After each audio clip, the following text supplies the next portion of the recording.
Listen, Please. okay? I'd love to hear it. My hiccups are behind me. I've fixed them. I'm now ready to go.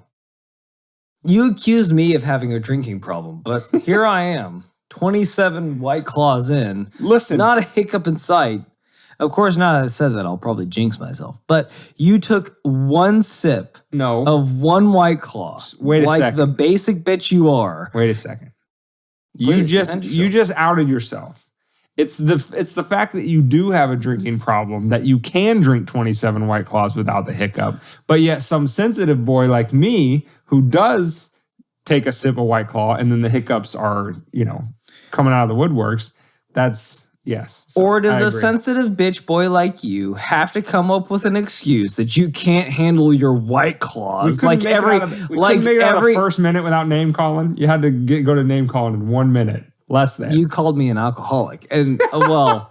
That's just a statement of fact. It's a statement of fact. I was just stating a fact that you're a bitch boy and you can't handle your White Claws like every other 14-year-old high school girl. Hey, listen. Sorry. Being a bitch boy and not handling White Claws those aren't one and the same.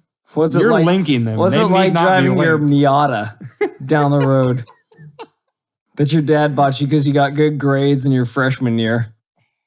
Okay. Well, listen, all of it aside, I am firing on all cylinders. Hiccup free since 2003. Here we go. 5 minutes ago. By the way, let this be a PSA from the Weapons of Meme Destruction podcast for you. If you didn't already know this, many of you probably do, drink water upside down if you got the hiccups, and they'll be fixed. For the first time. And then when they come back again, after you take another sip, However, the second time it was harder to get them to go away, but still drinking upside down did the trick. By the way, this tastes like absolute ass. I told you that. Grapefruit is not that good. It's ruby grapefruit. I don't know what makes it different from regular grapefruit. Okay. This isn't a White Claw advertisement episode. Clearly, because I just told you it tasted like ass. I don't think they'd put that in their fucking script now, would they, Dane? Our product tastes like shit. Drink it. Also, because we're going broke on this labor of love, this podcast. Anyway, so here's what we're going to do for you this week, people. We are not. They're very tiny, but other than that, very tiny, and only this pre-show, we are not touching COVID this week.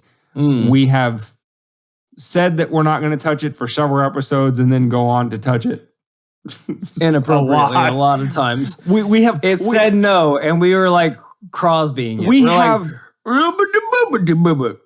Cuomo'd, if you will, the concept of COVID amply on this podcast. And so we wanted to take a break and in the pudding bops and the COVID-19. We wanted to give you a little Uno Reverso this week. So because the empire is falling, we feel like we can't go a week without at least mentioning the new crisis of the day.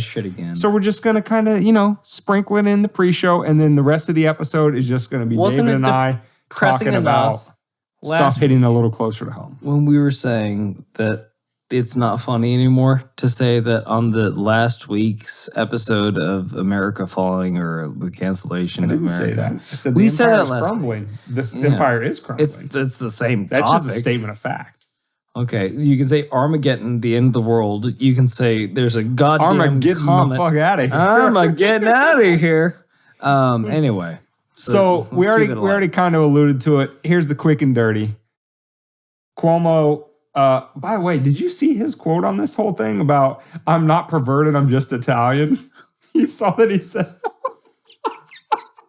I pinched my fingers together and made that Italian hand every time I grabbed the mask. But hold on.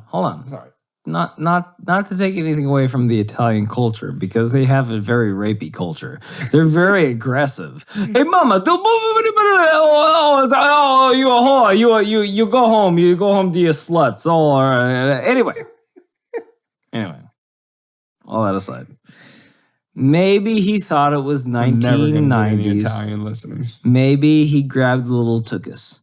it's a compliment in the Italian culture. He was just spreading his truth, right? Okay, but we're doing a quick list. Quick list. Of all of the catastrophes going on this week.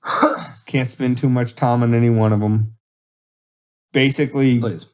Cuomo is Cuomo. Unless you've been under a rock, you know what's going on there. I wonder how that's going to affect his book sales about how he managed COVID after he killed 16,000 people. I saw a meme today of Cuomo that says, I would like all of my accusers to congregate in this old folks home.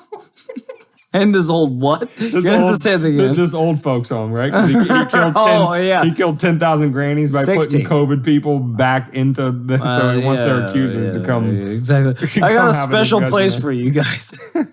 All right. So other than Cuomo, we've established that everyone hates us. And by us, I mean libertarians. They're really ramping up the libertarians should die because of their, vaccine hesitancy and all that. So you could say we're reaching a nerve. We've struck a chord. As one does. The quote unquote transitory inflation is continuing to skyrocket through the roof. But don't fear, citizen, because that 16 cents Biden saved you on your 4th of July celebration will cover all of it. With the LGBTQ community? It does not. The transitory inflation? It does not. Okay. I was just making sure. Okay. And not Antifa, the organization, or the loose decentralized association of Antifa, but all of the people that were shouting for the last 4 to 6 years that they were anti-fascists are now asking for your papers. So we would never do that, but we need you to get in line. With all of those rigmaroles happening this week, I think we've pretty much done it justice. What you might have done is you might have proved the fact that we don't even need to exist with that pre-roll. But what I do appreciate is the conundrum that we're going to continue to exist, just like the things that we keep fighting. Yeah. Like the government and fascism. So. And other isms. With that, I think we should get going on this hopefully lighter. Maybe it'll make you do a little gigglies. Cynicism. And not be so sad about the state of the world episode. Are you ready to jump in, David?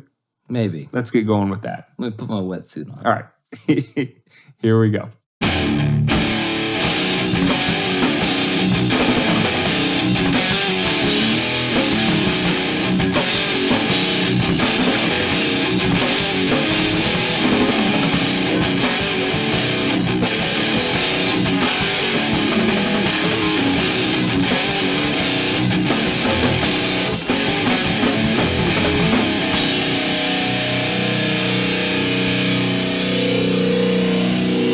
Welcome to Weapons of Meme Destruction Podcast, episode 56, which can be found at wmdpodcast.com/56, any major podcast app, and some lesser major ones, whatever.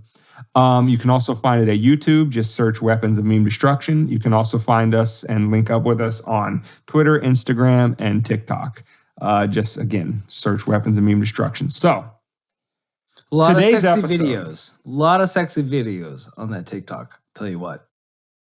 A lot of Dane shaking his ass, showing you his nipples. It's crazy. I'm neither going to confirm nor deny that, but what you need to do is search us out, go throw us a like, and then you'll figure that out for yourself. Exactly. Yes. Or follow, I think his OnlyFans page is like dirty law #1 king// your mom's house. Is that it? No. Oh, damn it. All right. So, David and I were thinking, how can we kind of remove ourselves from the chaos of the world, but yet still... How can we bare our souls? Yeah. How can we bare our souls to the listener? How do you get to know us? How can we connect a little bit more? And David, what did we come up with? Well, we felt like it was important to discuss the simple fact that we have actually kind of kowtowed to the to the constabulary, to the powers that be. We have and I hate to admit this, dear listener, we have censored ourselves.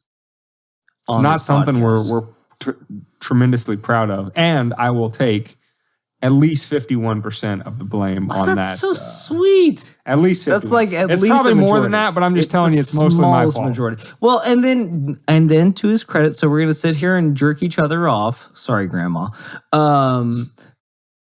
Can you just think about something that you would have to apologize for Grandma before you say it and then just don't say it? I could, but I'm not going to. That would be a much... What I will say is that one of us stands to lose a lot more than the other. And that one of us put a lot more time into their preferred side project.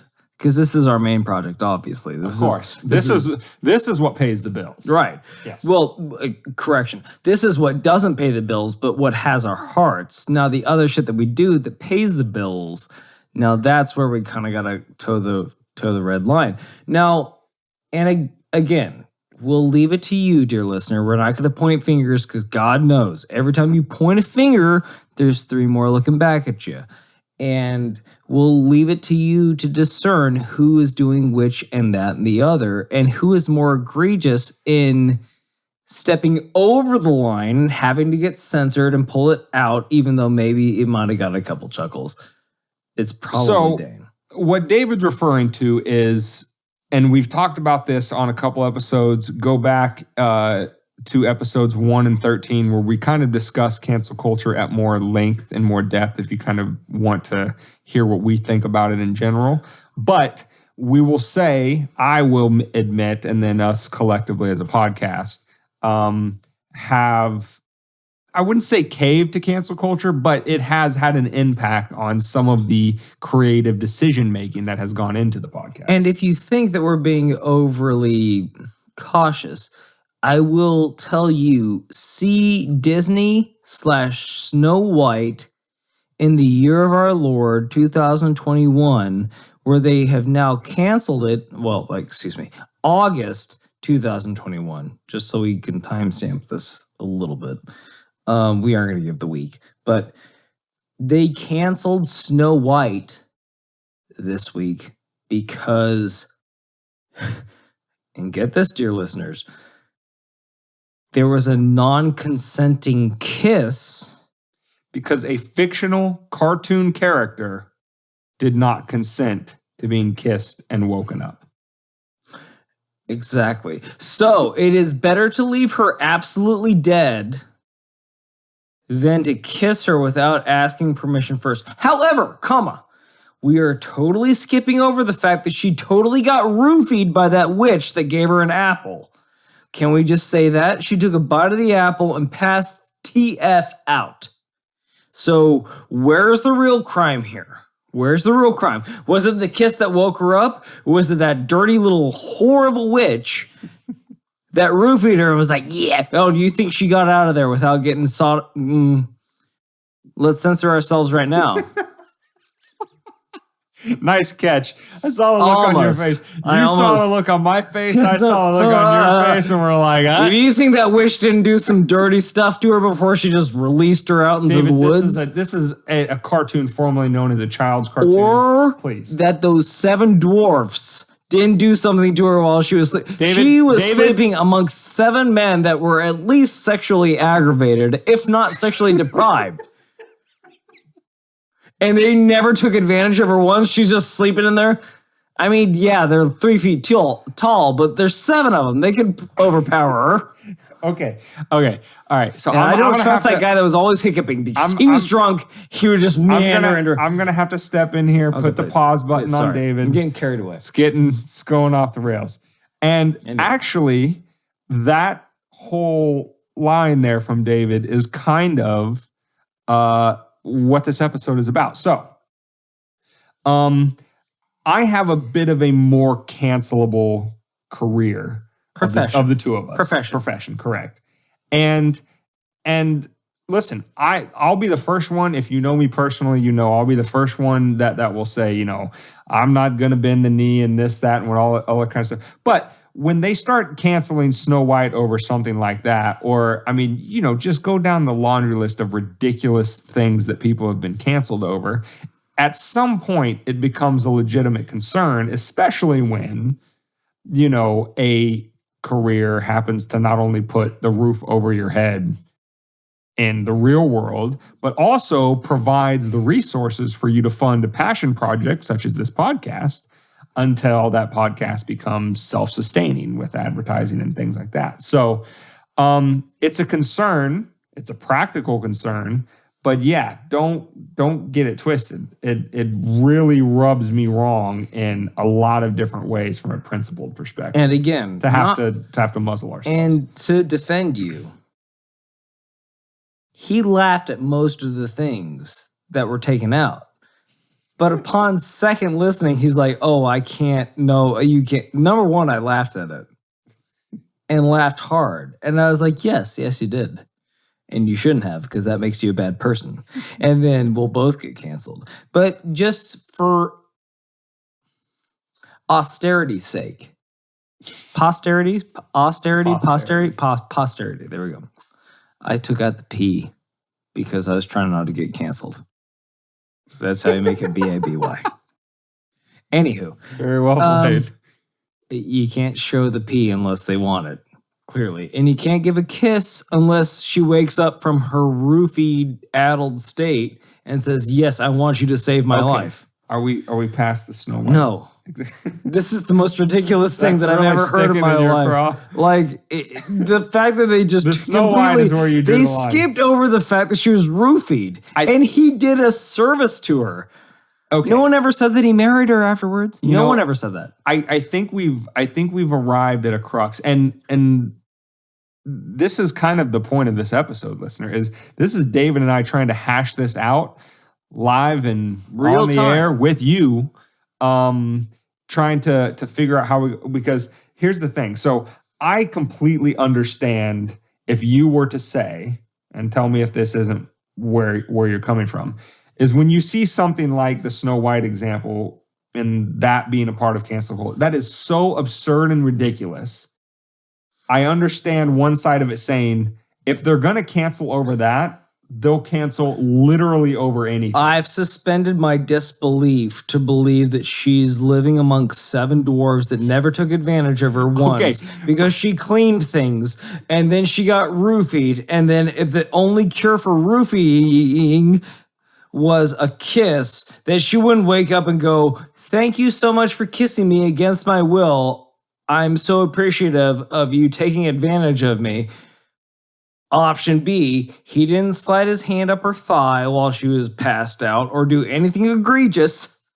David, you're getting way too into the details of Snow White in particular. Like, listen, there's a lot of creeps. All I'm saying is there's a lot of creeps out there, and he did the noble thing and just smacked a couple lips on each other. Just tell me what you think about this. Please. I understand on the one hand saying, listen, if they're going to cancel over stuff that ridiculous, what are you muzzling for? Because there's nothing you can do to escape it. Dude, there's no amount of absurdity that they won't cancel over. However, I also understand the other side of the argument, which is kind of based on we don't negotiate with terrorists.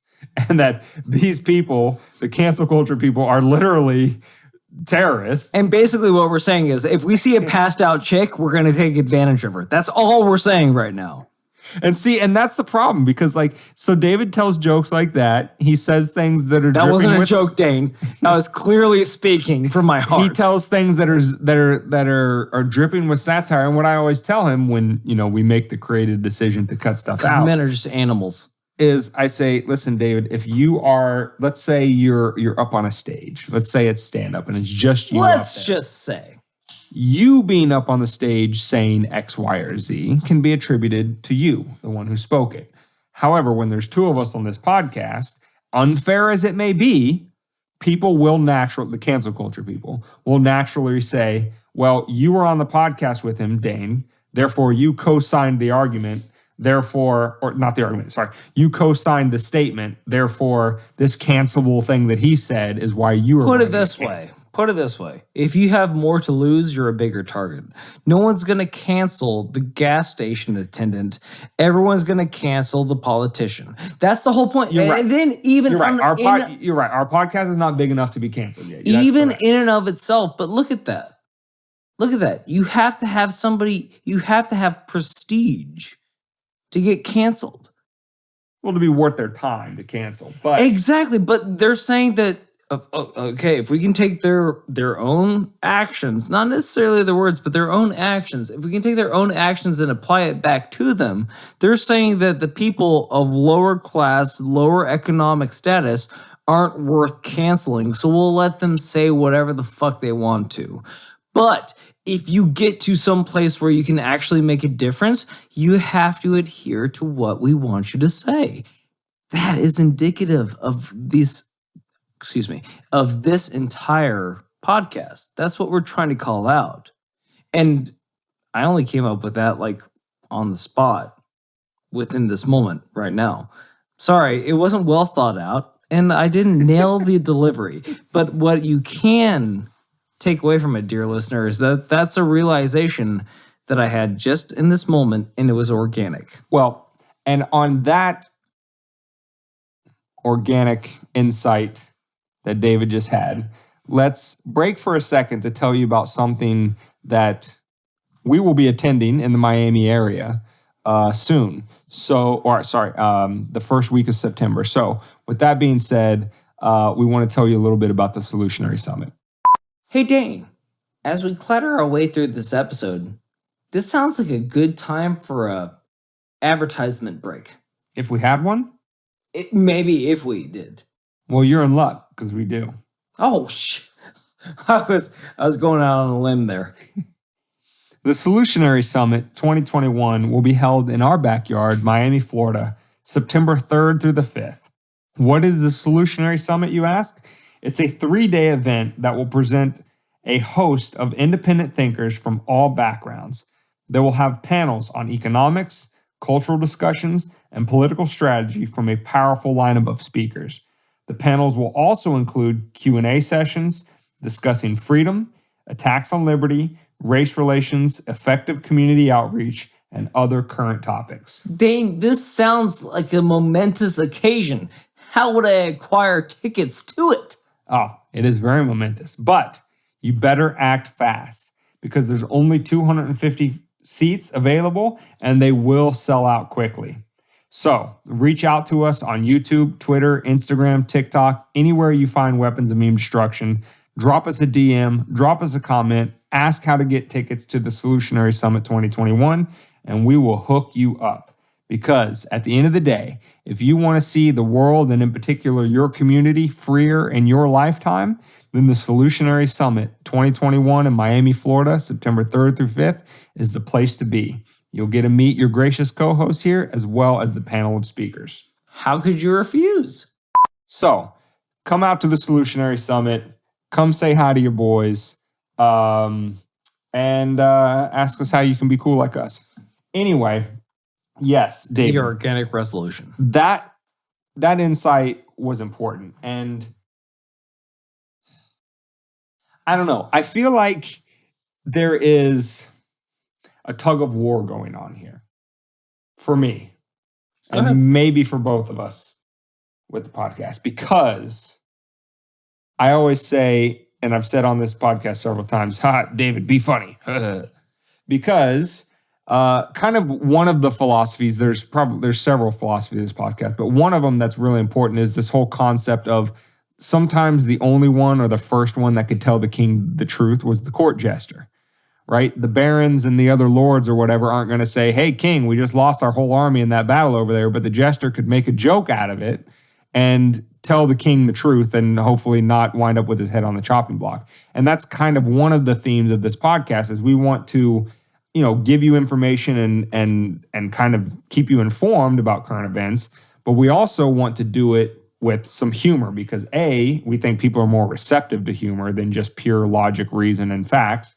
And B, you can kind of punch up And you can make fun of the powerful, so to speak, with humor in a way that you can't do punching down. And I think that's kind of one of the dividing lines in terms of this cancel culture thing and about what goes in or what goes out of the podcast is if a joke comes off as, oh, you're punching down at this individual, this group of people, versus we can make fun of Joe Biden all day. He's the most powerful man on planet Earth. If you can't make fun of the most powerful, then who the hell can you make fun of? But tell me where I'm wrong about that thought process, David. Please. I mean, first of all, what does a comedian do? What's the first law of comedy is that you have to make fun of yourself. You have to connect with the crowd. We have no problem doing that. Of course. I make fun of you, and you, bless your little heart, try to make fun of me. Listen, we know who the funny one is on this podcast. It's clearly you. But what we do say is that, and this is the point that I'm trying to make, is that libertarians are demeaned by both sides. But with both sides demeaning us, it kind of gives us free recognizance to make fun of both of them. Like, if you think that you're right because you think that Donald Trump is going to take office tomorrow because of some weird circumstance, then that's funny to us because you're being naive. And if you think that Joe Biden is a great leader, despite the fact that for the last 4 years before his presidency, you were attacking somebody about their ability to lead because they might be senilic or have Alzheimer's because of their age, but then you put somebody in that is both of those things, older and can't string a sentence together if he goes off screen. It's like you can't write, like, truth is funnier than fiction, is crazier than fiction. It's harder to believe than fiction nowadays. And it's like they don't care anymore. So I would say if you punch in any direction, you're punching upward. And that's my point. Is that if you're on you're either one, as libertarians, if they're punching in any direction, we're the whipping. Like, not only do we not have political power, most people hate us, right? because we're the third party. We're the reason that their party lost because all the people that voted for our party. You want to come to the party? You want to come to the Libertarian party? Qua party is not that far from potty. So you may not have been. Let's come to the party, y'all. Okay, all right, yeah. So I hear you. We're the whipping boy. We're the reason that every person loses and that every person shouldn't listen. I agree. It's like that. We can't be wrong. What was that sitcom that Chris Rock was on? Like, Everybody Hates Chris. Mm-hmm. Yeah, it is kind of like that. Everybody does hate libertarians in a sense. Not obviously everybody, but in a sense that, actually I read an article today about somebody saying, give me liberty and, kind of let libertarians die, kind of thing. But anyway, not getting into what she was talking about in the article, because that's going to violate our no COVID rule. She made a statement that libertarians' concept of freedom is idiosyncratic, as if a way we think of your rights is like just anathema to, for example, the whole concept of self-government and what this country was founded on, the concept of natural law and inalienable rights that you have by virtue of your humanity. It was not granted to you by some politician or bureaucrat sitting on some fancy chair in an office with a suit. Your rights to, say, for example, self-defense or freedom, voluntary association, freedom of movement, what you choose to put in your body, and those rights are endowed to you by virtue of your humanity. Now, you could say that it's God, some other creator, something else. It doesn't matter what you call it or where those rights came from. The point is that they didn't come from another human being. And the simple logical step is somebody cannot take away which they did not have the power to initially grant. And if you didn't get those rights from a human being, then a human being has no right to take them away from you. And she thinks that's idiosyncratic. And a lot of people think that about libertarians. And that's why they say, oh, we're obstinate and all this other kind of stuff. But another word for that is principled. Somebody who says, no, this is the way it is, and I'm going to apply it in all situations. But yeah, no, I hear what you're saying. So there really is no punching down if you're a libertarian, because you are the bottom of the bottom of. You're so far down on the totem pole. You're the part of the pole that's in the ground. Let's be honest here. Can we strip off the veil? Can we strip off all these nuances? Is that the powers that be, the people that are driving this country, don't want you to think critically. Don't want you to think that there's an area between what they think is right and what they think is wrong. They don't want you to be able to discern for yourself what you think the true meaning of whatever they're telling you is. That's why they go above and beyond to tell you before they even tell you the story on CNN, Fox News, MSNBC, whatever outlet you listen to. They already tell you what the narrative is before they tell you the actual story. So they already tell you that you need to cancel this person, that you need to hold them responsible, that you need to do this or need to do that before they've even told you the story. And then once they've told you the story, they've already done all the thinking for you. But here's the problem, is that the world isn't black and white. The world isn't ones and zeros. The world is gray. The world is a dilution of black and white. The world is working within the gray. Yes, there are poles that pull yourself to the positive and to the negative. But that's what life is. And that balance of knowing where the right is and where the wrong is what keeps us on track. And when you start going hyper-polarized, that's where you get into problems. That's where you start getting pulled towards the sun, or option B, pushed away from the sun. That's where you start seeing change, and it's not good a lot of the time, and you're going to have to adapt to it. And that brings me back to when I make a dick joke. I'm glad we've really got to the crux of the matter. Right, exactly. This is really what I just want to be able to make fun of people that think that they have a dick when they don't. I want to be able to do that because I'm an American, goddammit. They don't when they do. Right, exactly. It's like, okay, that's awesome. I'm not going to make fun of you for it because that's your truth. Live it. I don't give a shit. But if I can't at least make a proclamation on how weird that is, that's where we run into a problem. That's where we run into a problem of what reality truly is. And then that's where lines are blurred, and that's why we censor this podcast, is because we can't trust the American people to discern for themselves anymore. And I do want to be also fair to us. I don't want you to take away from this episode that when we say censor this podcast, that we're just spending hours editing and cutting out things left, right, and center, and that the 45-minute episode... I'm really a genius, and you just don't know it because Dane's an asshole. Because I want to cut out all his smart stuff so that I sound like exactly. No, I don't want you to think that the 45-minute episode you hear was actually 2 hours. And like we have cut out maybe a handful of questionable things here, and not all David's. Don't let him play victim over there. We've cut out some things I've said too. Anyway, it's been a handful thing over the period of 55 episodes, now on 56. So it's not this huge thing that has fundamentally altered the podcast, but it is something that every time it's done, this might sound a bit hyperbolic, but it is like saying, okay, which of your two kids do you want to like give up for adoption? Like, I love them both. Why can't they all stay? Why can't everything stay in the episode?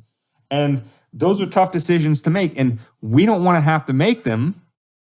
And I can probably assume, I think pretty safely, most people, the vast majority of Americans, left, right, center, and nondescript, are probably fed up with this cancel culture bullshit. And that probably less than 5% of the American population is ruling the other 95 through sheer brute force.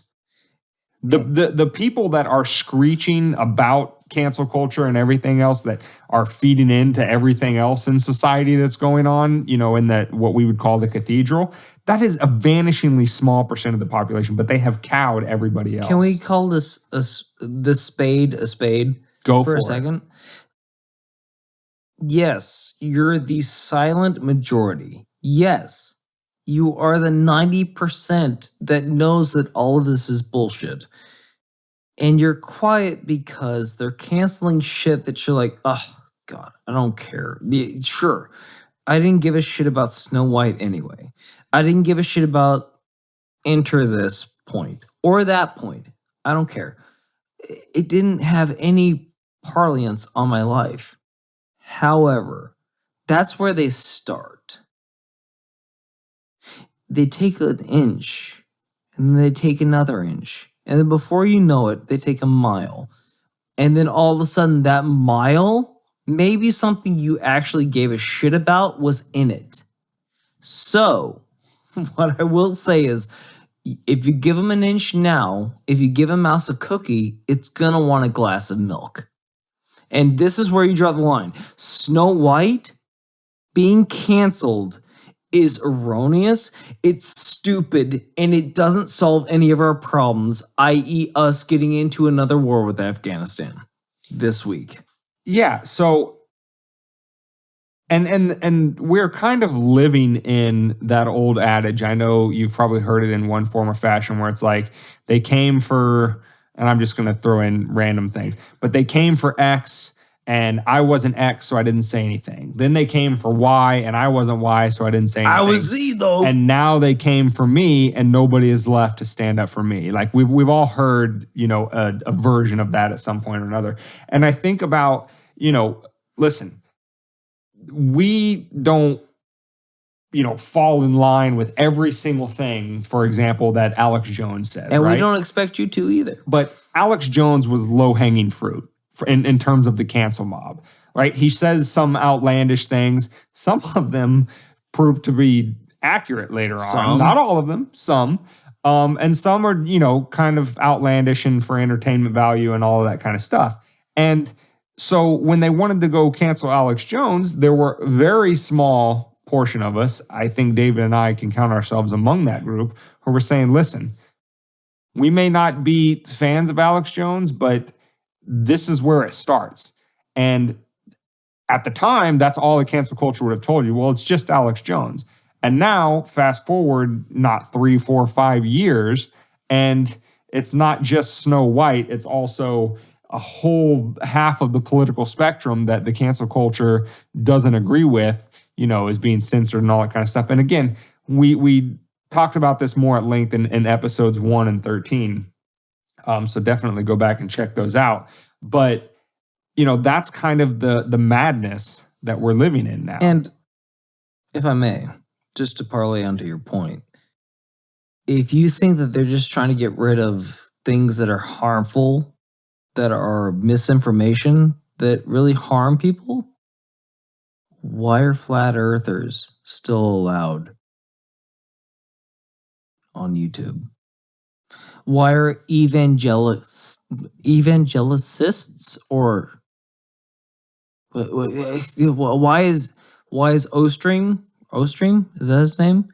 Why are they allowed to take your money by saying God a lot on their channel?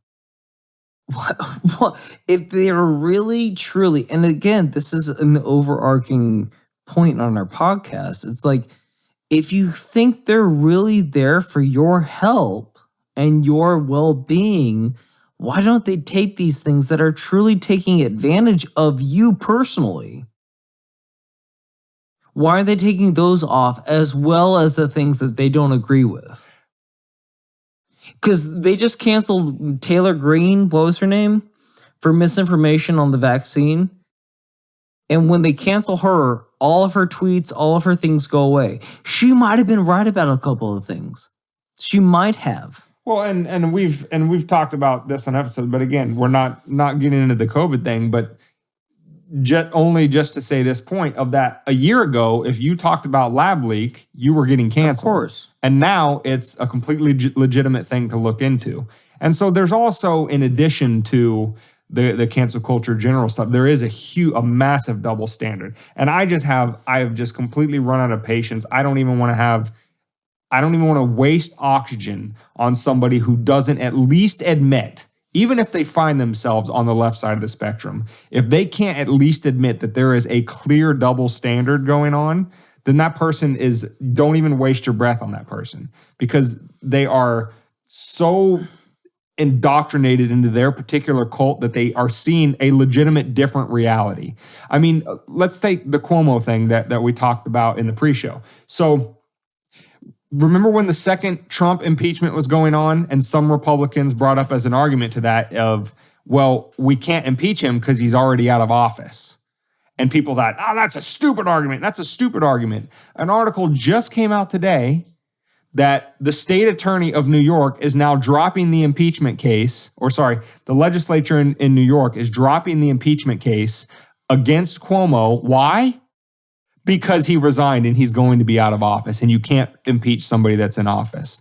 Now, again, we don't have to opine on the legitimacy of that argument one way or another, but when that argument was made in the context of Trump, it was a stupid, irrational, sycophantic worshiping of Trump. Why would you even say that? Yada, yada, yada. And then now it happens with Cuomo, and it's just like, oh, well, that's just makes perfect sense. He's out of office. How can you impeach him? He's not in office. And so if you look at a situation, that's just one example, and there's tons of them. But if you look at that and tell me, no, there's no double standard, again, you are an oxygen thief in and of yourself, and I'm not going to waste mine having a discussion with you because you're not being rational. And again, that's the overarching point of our podcast. It's not to say whether or not we're right. It's not to say whether or not we're wrong. It's just for you to have a self-realization. When you've screamed from the top of the roofs that you could possibly climb up to, which with the obesity rate in this country being 60%, it's probably not that high. It might be a Fisher-Price, and even that's pushing it. David, don't be mean. Roof. Okay, we're gonna have to take this joke heaven out. forbid I just use numbers. We're gonna have to take this joke out. People. Right, heaven forbid, because McDonald's might have a problem with it. When you scream from the top of your roofs. Just anyway, I'm going on. That a president that you didn't like was senilic and incapable of coat and thought, and then you elect your next candidate for president that gets elected is older and exhibiting higher levels of the symptoms of senility, and you say that he's doing a great job. Now egg is on your face, sir. Yeah, double standard. Please. Now, we have spent an entire episode excusing ourselves for succumbing. We are the saints. You are the devils. In small part to cancel culture. But what I want to try to do a better job of on this podcast, and we're going to do right here, right now, please, is give the listener an action item for, okay, we agree with you, Dane and David. All of this is a problem. What can we do? Here's what you can do for this here podcast. You can support the show in a myriad of ways. You can go to the Support Our Work tab on the website at wmdpodcast.com. You can buy a shirt. You can sign up for a monthly subscription, which gets you goodies. You'll be able to see that there on the page for the different tiers. Or you can just do a one-time donation, which would, also be nice. And you can, buy stuff through Amazon through our link on that same page. Any one of those things, which gets money to this podcast, which hopefully, eventually, soon, makes it a self-sustaining project, such that we don't have to rely on external sources of income to support it. Would you say $1 then we'll be uncancelable? $1 is an inch towards freedom for us? I think to really say that we what we want to say. Yeah. I would say. So there's your action item. Say. But I mean, listen, even if we understand the economy is bad, people are tight on funds, we get that. We are still going to be here with you and for you. Poking fun at the powerful, pointing out the crazy and funny, and giving you a little bit of information along the way. You certainly hope so, at least. Yes. Not misinformation, despite what they may say on YouTube. Yeah, despite what Facebook says about us. No shit. Anyway, so wmdpodcast.com/56 is where you can find this one. You'll also be able to find it on YouTube. It'll be up sometime middle of the week. And other than that, link up with us on Twitter, Instagram, and TikTok, because that's another way you can support the show. If we get big enough on those platforms, just view us, like us, subscribe. People come and smash a like. People come and say, "Hey, Mr. Guy with all those followers, do you want some money?" And we're like, "Yeah," and then everybody wins. Listen, the Fleshlight is a great product. If you heat it up in the microwave with butter in the middle of it for like 30 seconds. Feels almost like the real thing, except there's no eyes contacting you saying that I love you. Very graphically descriptive. Yeah. Anyway, I'm not pulling that one out. We're not censoring that one. Hail freedom, bitches. With that being said, I think we're signing out, and we will see you next Monday. Be safe. Be sanitary.